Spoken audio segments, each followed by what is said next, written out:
বিএনপির ভারপ্রাপ্ত চেয়ারম্যান দেশনায়ক জনাব তারেক রহমানের নির্দেশে সাম্প্রদায়িক সম্প্রীতি বজায় রেখে প্রতিহিংসার রাজনীতিকে পরিহার করে জনগণকে ঐক্যবদ্ধ করার লক্ষ্যে ভোলা জেলা বিএনপি এবং অঙ্গ সহযোগী সংগঠনের আলোচনা সভা ও বিজয় মিছিল ভোলা প্রেস ক্লাবের সামনে অনুষ্ঠিত হয়েছে।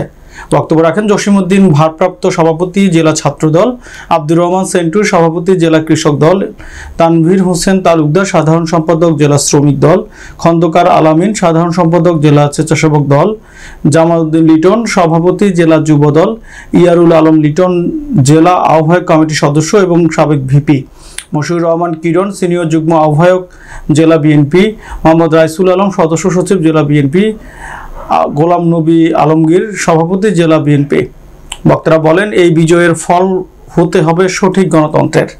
বাংলাদেশের গণতন্ত্র প্রতিষ্ঠা ও মানুষের ভোট অধিকার পুনরুদ্ধারের লক্ষ্যে নতুন অন্তর্বর্তীকালীন সরকার ভোট অধিকার ফিরিয়ে আনার লক্ষ্যে কাজ করবে, এটাই আমাদের প্রত্যাশা।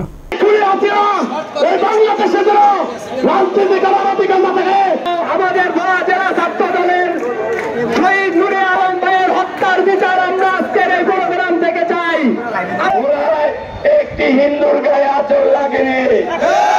আমরা হিন্দুদের উদ্দেশ্যে করে বলতে চাই যে আপনারা শান্তিপূর্ণ ভাবে থাকুন, শান্তিপূর্ণ পরিবেশ বজায়। কেন্দ্রীয় শ্রমিক দলের নির্বাহী সদস্য, ভোলা জেলা শ্রমিক দলের সভাপতি আমার শ্রদ্ধেয় বড় ভাই, আমাদের রাজনৈতিক সংগঠন আমরা পরিচালিত জেলা শ্রমিক দলের নেতৃত্বে একটি বিশাল মিছিল বলেছিল আওয়ামী লীগ পচে গলে নষ্ট হয়ে বাংলাদেশের থেকে বিতাড়িত হবে। প্রত্যেকটা খুনের বিচার চাই। এখানে হিন্দু মুসলমান কোনো তফাৎ নেই, আপনার তফাৎ করবেন না। প্রতিটি মানুষের কথা বলার অধিকার থাকবে। আমরা চাই তার নেতৃত্বে যে সমস্ত এই তরুণ সমাজরা বিদায় করে দিয়েছে বাংলাদেশ থেকে, খুনি হাসিনার কিছু প্রেতাত্মারা রয়ে গেছে ষড়যন্ত্র করার জন্য। 1000 আমাদের শিশুদের আমরা হারিয়েছি। আমাদের কোন হিন্দুর ত্যাগের বিনিময়ে মোটর সাইকেলের মিছিল করে উপস্থিত বিএনপি নেতৃবৃন্দ,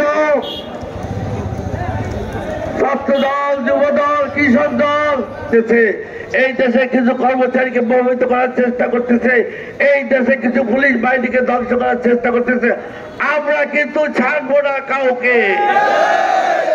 আমি বলি ভোলার মানুষ অত্যন্ত শান্তিপ্রিয়।